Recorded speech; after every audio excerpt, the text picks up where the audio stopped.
Of class 7. Today we will do SST history chapter 2. Already you have done this chapter in your PA1, but as it is in your half yearly also, let us revise once again. So the name of the chapter is New Kings and Kingdoms. Okay. Before starting the chapter, let me tell you that after Harshavardhan's death in 647 CE, there was political disunity. Okay, everybody was fighting with each other, and there were warriors and who were coming. Chieftains were also there, and they became very much powerful than the rulers. Okay, they were called shamantas. Now when this was the situation at that time, the Rajputs, they were very powerful and they were conquering various areas. So let us start the chapter. Here you see, after Harshavardhan's death, his empire was broken into several small states and kingdoms. Okay, so as I told you that there was a political disunity and there were small states who were fighting with each other. Uprising Rajput kingdoms were Gujara Pratiharas of Mandar, the Chauhans of Ajmer, the Paramaras of Malwa, and the Chandelas of Bundelkhand. Okay. Palas on the eastern side, in the Deccan were the Rashtrakutas and Chalukyas. In South India, Pandyas, Cholas and Cheras were there. Okay, so these were the Rajputs of different areas who came into power. Okay, now we are coming to the Rajput period.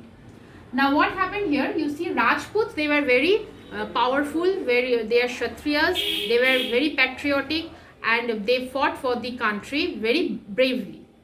Now Rajputs, they were clans or social groups of present-day Rajasthan. They are called Kshatriyas, and they were staunch Hindus. They were the follower of Hindus. It's very important.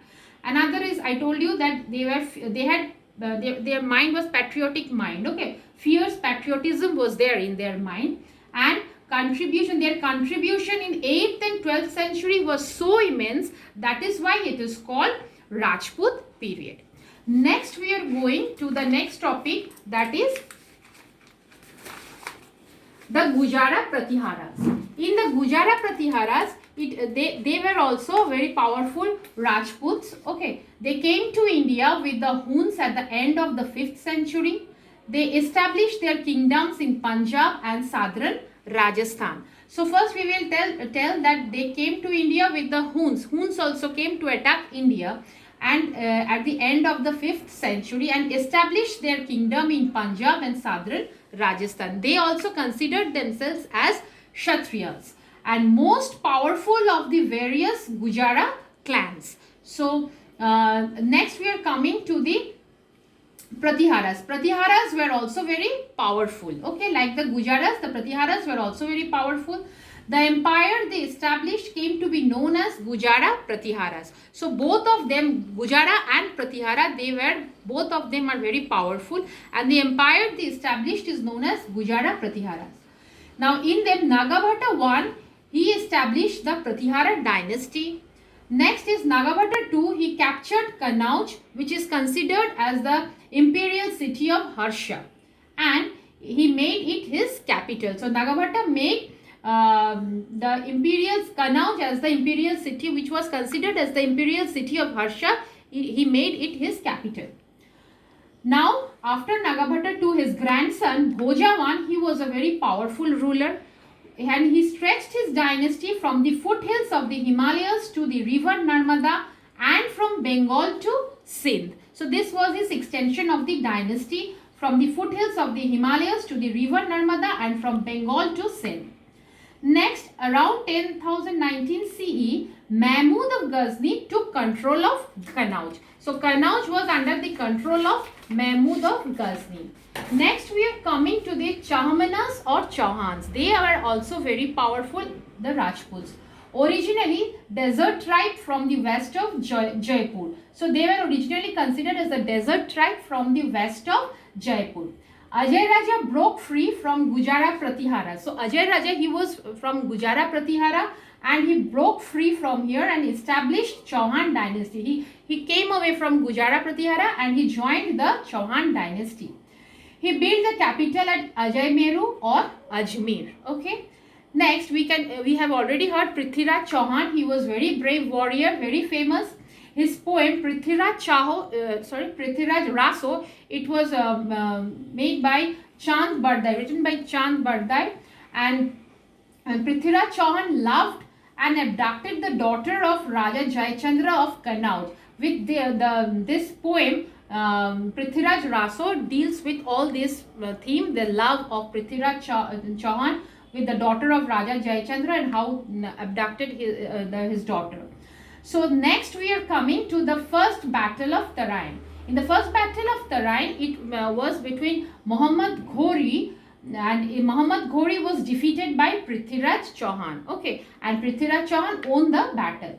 Second battle of Tarain, it was with Prithviraj and Muhammad Ghori, where just the opposite happened. Prithviraj Chauhan was defeated and Muhammad Ghori won the battle. Okay, Raja Jayachandra didn't help Prithviraj Chauhan in this battle. Why? Because he has abducted the daughter of Raja Jayachandra. So Prithviraj alone was fighting, and this was the end of the Rajputs, and the Muhammad Ghori came and conquered. Okay, next we are coming as the Paramaras.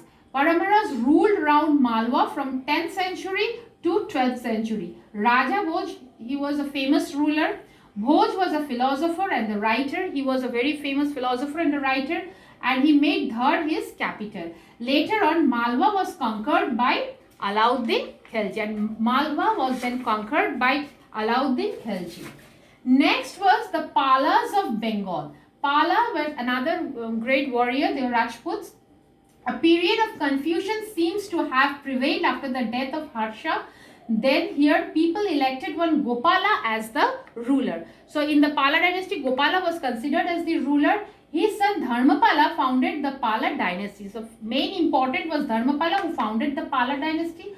Pala dynasty grew to its limit, and it included Bengal, Bihar, parts of Orissa under Dharmapala and his son Devapala. Pala dynasty went to its great height. Okay. Later on, Pala king Mahipala was defeated by Chola king Rajendra Chola in 1023 CE. And Palas were Buddhists. They made university at Nalanda and Buddhist monastery and college at Vikramshila. It was been established by Dharmapala. So these are the important features of Pala king, that they were Buddhists. They made university at Nalanda and the Buddhist monastery and college at Vikramshila established by Dharmapala.